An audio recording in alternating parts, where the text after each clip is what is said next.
There's a type of person who, when something breaks, gets quieter, not frozen, not panicked, just quieter. Like the situation gave them something to focus on and they're grateful for it. And you've seen this. The pipe starts leaking, the car won't start, and the system goes down. And while everyone else is pulling out their phones or looking around for someone to take over, this person is already crouching down, already touching things, already in it. No announcement, no drama, just movement. And the strange part isn't that they know what to do. A lot of the time, they don't, not yet. The strange part is that not knowing doesn't stop them. Most people assume this is confidence, or experience, or some kind of natural ability that some people have and others don't. But that's not what it is. And once you understand what it actually is, you start seeing it differently, both in the people around you and in yourself. The core difference isn't knowledge. It's what happens inside someone the moment a problem appears. For most people, a broken thing reads as a threat.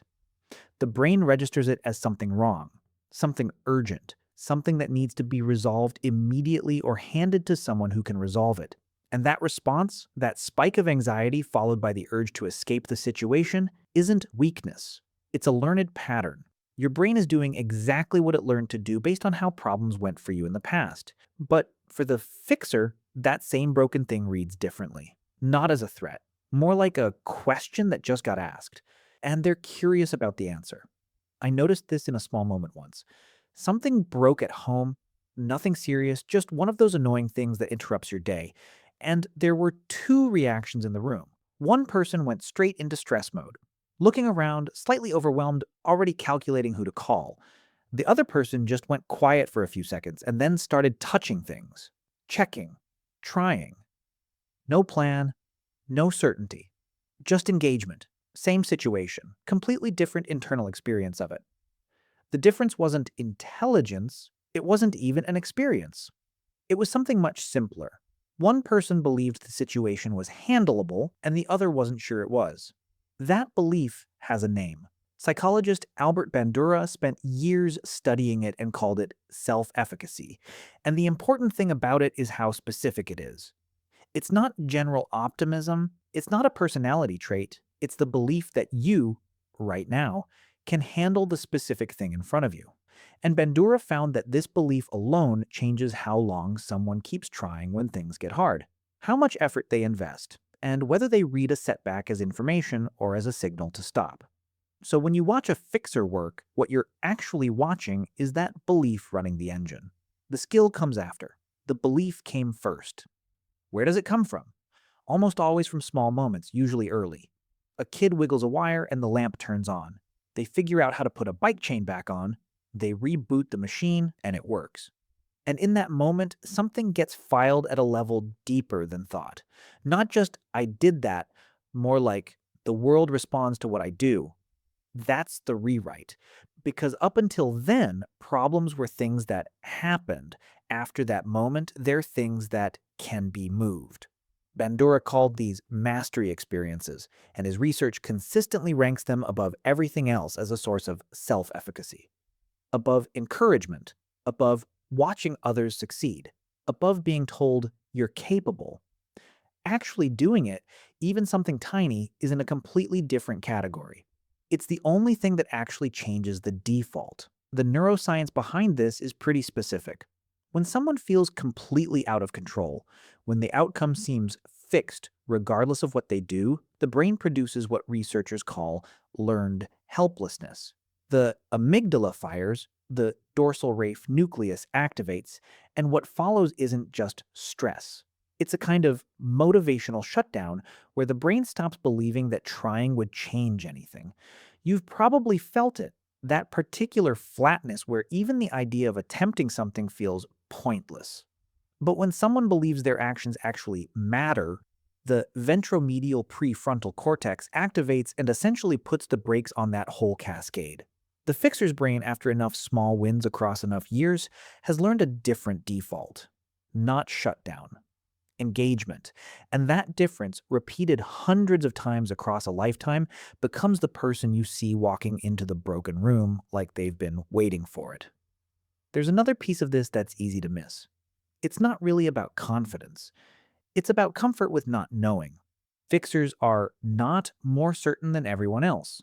They feel the same uncertainty. What's different is that the uncertainty doesn't feel like a verdict. It feels like the starting point. And they've been in that starting point enough times to know that something usually becomes clear if you stay with it. Psychologists call this tolerance of ambiguity, the ability to remain functional inside a situation that hasn't resolved yet. Most people need a resolution fast. When something breaks and there's no obvious path, anxiety fills the gap almost immediately. And once anxiety fills the gap, you're no longer diagnosing. You're just trying to escape the feeling of not knowing. But the fixer learned to sit in that gap a little longer, to hold the problem with some patience rather than forcing it toward the first available answer. And that patience is often what separates finding the actual cause from just replacing parts until something works. A lot of what builds this profile has generational roots. People born between roughly 1965 and 1980, Generation X, show up in disproportionate numbers when you look at the fixer archetype, and the reason is traceable. These were the first latchkey kids in large numbers.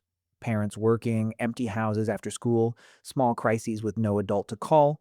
So they figured things out.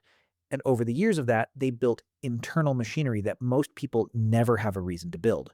Not because anyone designed it that way, but because the environment required it. Self-reliance wasn't taught. It was survival. And survival left something behind. But there's a cost to that, and it's worth being honest about it. A lot of people who came up that way developed what therapists call over-functioning patterns. They can't stop. They can't ask for help without it feeling like a small failure. Their self-reliance, which started as a tool, became an identity, so asking for help doesn't just feel difficult, it feels like a betrayal of who they are. They carry the weight of everything around them while being strongly resistant to putting any of it down. The superpower and the trap are the same muscle, just different amounts of it. Now here's a distinction that matters, because these two types of fixers look identical from the outside, but are running on completely different fuel. The first type fixes things because not fixing them is intolerable. An unresolved problem in their environment feels like something unresolved inside of them, and they can't rest until it's handled. They learned to fix because it was how they earned their place, because at some earlier point, being helpless was really risky. They're effective, often remarkably so, but the thing running the operation is anxiety. And then there's the other kind, the person who tears apart something they already fixed just to understand it better, who asks questions with no practical use, who finds the gap between broken and working interesting rather than threatening. That's curiosity running the engine. And spending time around that second type changes something in you quietly. Because what they model without meaning to is that not knowing how something works is just a temporary and interesting condition, not a sign that you're in trouble. Japan has a word for something adjacent to this.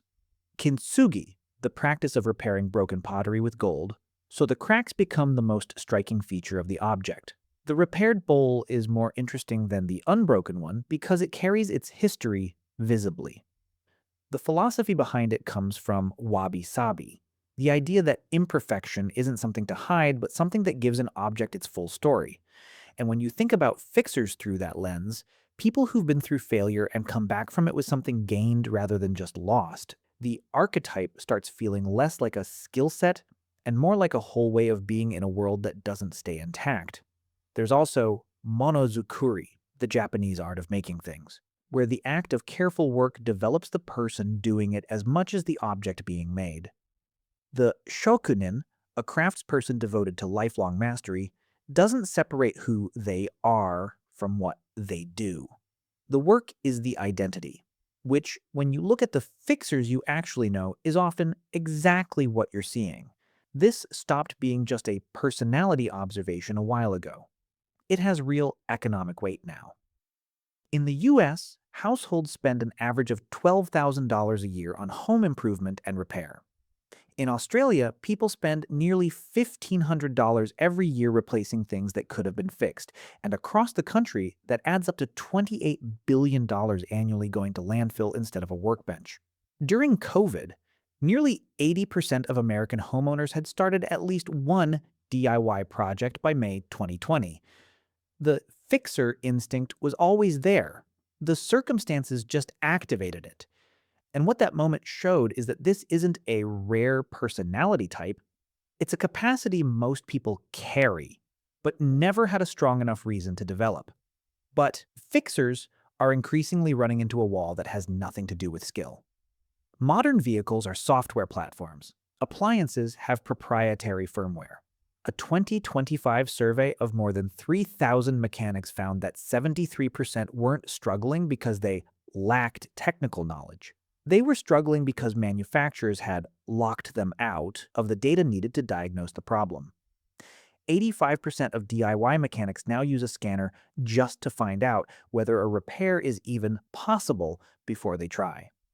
Right to repair legislation is moving through governments in the US, Australia, and Canada because what's at stake isn't just consumer convenience. It's whether fixing something you own is still something you're allowed to do.